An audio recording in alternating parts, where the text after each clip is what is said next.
Hi guys, today I am back with another travel guide. This video is perhaps one of the most requested videos on this channel. मैं recently Singapore गई थी और मैं वहाँ पे थी for 14 days.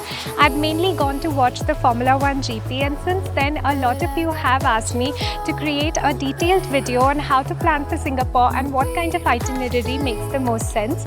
So I decided to create this comprehensive guide on all you need to know about traveling to Singapore today. All we need is now.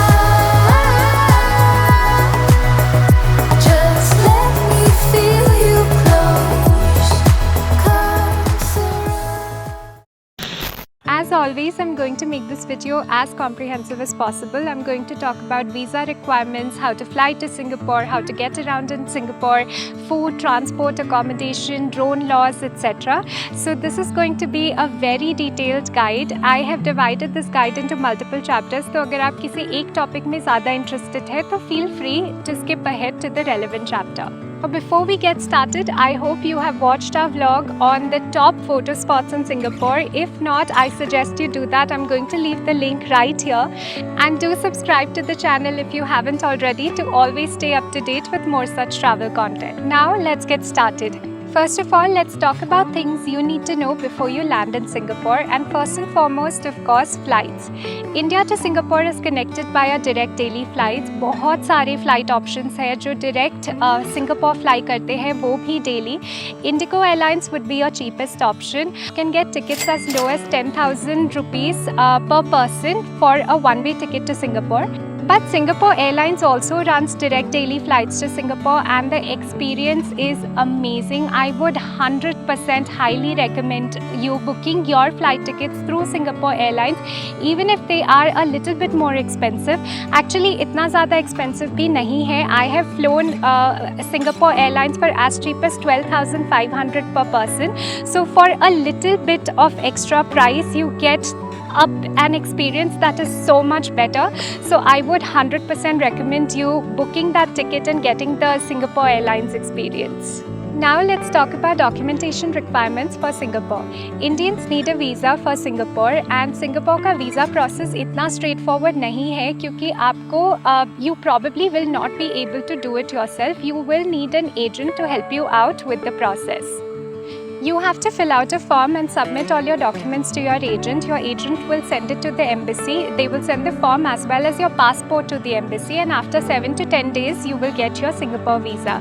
Even though it takes 7 to 10 days to get your visa, I would recommend you to start the process a little bit earlier so that you still have margin and you get your visa on time. The visa is a multiple entry visa and it is valid for 2 months. पहले Singapore का 2 साल का visa मिलता था पर अभी unfortunately the embassy is only issuing visas for 2 months and at a time you can stay in Singapore for a period of 30 days. बहुत सारे वीज़ा एजेंट्स हैं इंडिया में जो आपकी हेल्प कर सकते हैं जैसे कि मुसाफिर, Atlas, Akbar travels etc. But keep in mind that you will have to mail your passport to them and that is why we went with a local agent in Bangalore called Raptor Travels because we felt it was safer to submit our passport to them in person rather than mailing it to a visa agent. Raptor Travels were quite efficient. We got our visa in around 7 days. We had to pay around 4,250 per person for our visa. And this includes the visa cost as well as the fees that the agent charges. सारे document requirements मैंने यहाँ screen पे डाले हुए हैं so you can plan accordingly. Also in the description I have mentioned the contact details of Raptor Travel so that you can check them out. Next, let's talk about travel insurance. You can book any travel insurance from Policy Bazaar. I highly recommend that you book a travel insurance before you travel to Singapore because Singapore in general is very expensive and more so from a medical standpoint. Typically, your travel insurance will cost about rupees 500 for 7 days and about rupees 400 in case you are going to Singapore for 5 days. We had booked our travel insurance through Tata AIG.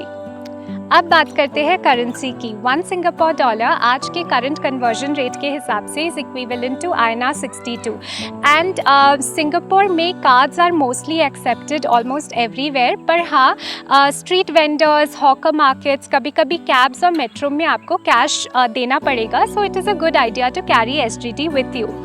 SGD now you can exchange anywhere very easily in India, but I personally don't prefer currency exchange. I actually carry Neo Global and a one card with me. I use Neo Global for cash withdrawals at ATMs, and I use one card for POS payments, and that kind of suffices all my cash requirements in any country.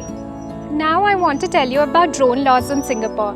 If you are flying a DJI Mini Series drone which is less than 250 grams, then you don't need to register your drone in Singapore and can directly fly it. But keep in mind that Singapore is extremely strict when it comes to drone laws. There are several restrictions in Singapore in terms of where you can fly and where you can't fly, and different areas have different height restrictions as well. For example, in the Bayfront area and around MBS, you can only fly your drone up to a height of 60 meters and not beyond. So please keep in mind these restrictions.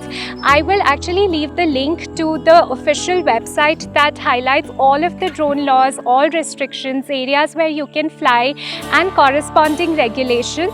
So you can check that out in case you are planning to fly a drone in Singapore. Now let's talk about things that you will need as soon as you land in Singapore. First and foremost is a SIM card. Singtel has the best network in Singapore, and their rates are in the range of 12 SGD or INR 750 for 100 GB of data for 14 days. But I would recommend that you do not pick up your SIM card from the airport, as the rates are extremely expensive within the airport. Airport में वैसे भी free Wi-Fi है, तो अगर आपको अपना phone use करना ही है for any reason, you can use the free Wi-Fi at the airport. बाहर सिटी में किसी convenience store से या किसी सुपरमार्केट से आप easily SIM कार्ड खरीद सकते हैं. हमने भी वही किया था, सिटी में जाकर convenience store से अपना SIM पिकअप किया था. Now let's talk about how you can get around in Singapore. The best way to get around in Singapore is by using its extensive public transport system. Singapore का MRT system or the metro system is amazing. It's very efficient and very well connected, and आप city में pretty much कहीं भी जा सकते हो using the metro system of Singapore. And needless to say, it is also one of the cheapest ways to get around in the city. MRT के अलावा there's also the bus system in Singapore, which is equally cheap and equally well connected, and हर 10 से 15 minute की frequency में buses generally आ जाते हैं at bus stops, and that system is also something that you can consider using extensively. In order to use the bus system or the MRT system, you will need an EasyLink card, and you can get this EasyLink card at any MRT station. In fact, you can purchase it right at the airport itself from the airport MRT station. It is a $10 card with a $5 stored value. Another point to note is that the airport MRT is right at the airport. So if you're staying anywhere close to a metro station, it is best to take the airport metro line itself, and that will be the fastest and the most convenient way for you to travel from the airport to your hotel as soon as you land. Yes, you can also use taxis and cabs in Singapore. Cabs generally, as compared to metros and buses, are very, very expensive in Singapore. Even for like a short distance, you end up paying 20 SGD, which is approximately equal to 1300 INR. And honestly, there's no real need of using a cab in Singapore because the public bus system and the metro system pretty much connects the entire city. But it is also a good option in case you are traveling with, senior citizens or kids, etc. Grab and Gojek are the two cab booking apps that you can use in Singapore, and they provide better rates. One point to note, especially if you're traveling with kids, is that for kids up to a certain height, you cannot take them in Grab or Gojek taxis unless you have a baby seat. In that case, you can check out Comfort Delgro, which is another cab service in Singapore. Now let's talk about accommodation. Accommodation in Singapore is expensive, and this is probably going to be your biggest expense in Singapore, but I'm going to tell you about a few areas where you can try and book your stay. Normally, the average price of any hotel in Singapore is approximately around 10k per night, and this can obviously change depending on the season and location and so on. Now, Marina Bay and Orchard Road are two areas where you have most of your luxury and mid-segment hotels. Chinatown, Little India, Bugis and Clarke Quay are areas where you get hotels in the range of 5 to 8k INR per night. So all these locations are in the middle of all of your tourist attractions in Singapore, and even if they are not, they are very well connected by the metro station, so you will not have any problems in commuting from any of these areas. We had family in Singapore, so fortunately we didn't have to spend too much on accommodation. We did stay in Marina Bay Sands for one night though, because it was a huge bucket list item for us. And I have created a dedicated vlog on how my Marina Bay Sands experience was. I will leave the link here. Since the Marina Bay Sands is the best and most iconic hotel in Singapore, staying here for one night cost us INR 45,000. One tip while you're booking your stay in Singapore is to choose a hotel that is close to an MRT station. Trust me, this is going to make your life so much easier while you're here. Finally, let's talk about food. Food in Singapore is amazing. It is no secret that Singapore is a foodie paradise. Singapore is a melting pot of Indian, Malay and Chinese cultures, and the same is reflected in its local food as well. From very cheap $2 to $5 meals at hawker markets to extremely fancy Michelin recommended restaurants in Singapore, you can try them all. In fact, there are also Michelin recommended hawker stalls in Singapore, which are basically Michelin Bib Gourmand places which you can try out at very cheap prices. Veg and Indian food is also very easily available in Singapore. Little India is of course the best place for Indian food in Singapore. Let me recommend some local dishes that you need to try out in Singapore that I absolutely loved. First of all, kaya toast. Have kaya toast for breakfast. It is amazing. I absolutely loved kaya toast breakfasts in Singapore. Second, curry puffs. I think curry puffs are very widely available everywhere in Singapore, but Amoy Street Market में एक Michelin recommended stall है जहाँ पे आप करी puffs खा सकते हैं. वहाँ पे मैंने सार्डिन और चिकन करी पफ ट्राई किया था and they were out of this world, so try out curry puffs as well. Third, there are a lot of Malay dishes that you can have, specially desserts like chendol and rojak जो आप खा सकते हैं. So those are also some local dishes that you can sample. And finally, chilli crab in Singapore is extremely famous, so that is also something that you can try out. Clark की area में काफ़ी सारे restaurants हैं जहाँ पे आपको chilli crab आप test कर सकते हैं. My list would be incomplete without mentioning bubble tea. Singapore has scorching hot weather, and when you're visiting all of these tourist attractions, the bubble tea is going to be your savior. We were practically living on bubble tea and we loved it. One special mention for bubble tea is Gongcha. There are lots of Gongcha outlets all through the city, so Gongcha is something that you can try out if you come across a Gongcha store. Singapore also has a lot of unique cafes as well. Like there's a Friends themed cafe in Singapore, there's a monochrome cafe in Singapore, there's also the Museum of Ice Cream, which is an entire experience in itself. If you love food, you're going to love Singapore and you will never fall short of things to do in Singapore. Before I move on to budget, let me share a few tips for your trip to Singapore. First of all, Singapore is a hot and humid nation and it rains here very often and oftentimes without warning. So check your weather forecast and carry your umbrella with you at all times. Even if it doesn't rain, you will need the umbrella for heat protection anyway. In case there's a rain forecast, Singapore has a lot of indoor things to do as well, which I'm going to cover in my next video. But you can plan indoor activities on the days there is a rain forecast. Second, you can save a lot of money by taking the metro or the bus system in Singapore. Cabs, like I said before, are very expensive and you kind of don't need to take cabs for your entire duration in Singapore. The metro and the bus system are typically enough. Most of the popular food spots and restaurants in Singapore close by 9-10 p.m. so make sure you plan your dinner timing accordingly.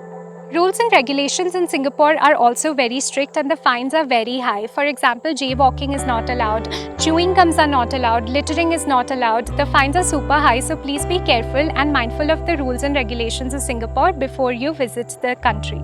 For high-end shopping, Orchard Road is your best option, and for budget shopping, Bugis will be your best option. Carry your passport with you while you shop, and wherever possible, ask the shop to give you a GST refund bill which you can redeem at the airport. Finally, in Singapore, be prepared to walk a lot. It is a city where you will need to walk. There's no escaping it. So carry comfortable shoes and be prepared to walk in your shoes a lot. This video is becoming too long, so I'm going to do a separate video on the top things to do in Singapore. और इस video में मैं आपको detail में 3-day, 5-day and 7-day itineraries for Singapore दूंगी. But before we end this video, of course, I'm going to give you a full budget breakdown for your trip to Singapore. The cost that I'm going to quote right now is going to be for 2 people, and of course it's going to be in INR. Now flights from India to Singapore will be in the range of 50,000 INR round trip. Visa will be another 8,500. Accommodation for 5 days will be around 45,000 INR, and it can go up or down depending on how many days, which location, which season you decide to travel in Singapore. Your SIM card will cost you around 2,000 rupees, and your travel insurance will be another 1,000 rupees. Food in Singapore for 5 days will be approximately around 25,000 rupees, and your local travel bill will be approximately around 5,000 rupees in case you're not using cabs. Of course, if you decide to use cabs, this can go up. And finally, the entry fee for attractions will be approximately around 40,000 rupees. This is what we ended up paying, but of course, again, depending on which attractions you choose to go for, this can go up or down. Total cost for 2 people in Singapore for 5 days comes to approximately about 1,76,500 rupees, and therefore the per person budget for Singapore is around 88,250 rupees. That's it. I hope you liked this video, and I hope you found this video useful. If you are planning a trip to Singapore, my next video on the top things to do in Singapore and your perfect Singapore itinerary will be even more useful for you. So do stay tuned for that. Don't forget to subscribe to the channel to stay updated with the same. If you have any questions about planning a trip to Singapore, drop them in the comments and I will get back to you as soon as possible. See you in the next one.